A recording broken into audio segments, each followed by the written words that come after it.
रामानुजगंज के बसंतपुर थाना अंतर्गत ग्राम फूली डूमर के निवासी नट्टू गुण अपने दादी के हत्या कर दी। दरअसल नट्टू ला शक रहीस के ओखर दादी टोनही है। ओला लगत रही से कि दादी के जादू टोना के कारण घर के लोगन बीमार पड़ते।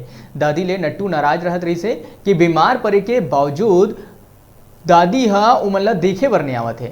यही गुस्सा में ओह दादी के ना पहुंच के गाली गलौज करत हुए टंगिया ले ओखर हत्या कर दी।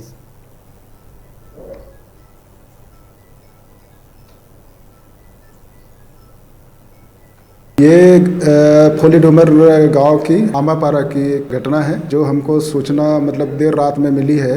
महिला का मतलब मर्डर हुआ है करके हम मतलब सूचना तस्दीक के लिए टीम में रवाना किया गया। दादी को ही अपना नाती ही सिर में मतलब कुल्हाड़ी से तय किया है। क्यों मारा सब क्या? हाँ, उसको उसके मतलब जो वार किया है उसके कहने के मुताबिक अपने दादी पे मतलब जादू टोनी के मतलब संदेह पे ही मतलब उसको वार किया गया है। अभी आरोपी सब फरार है, गिरफ्तार है? आरोपी को गिरफ्तार कर चुके।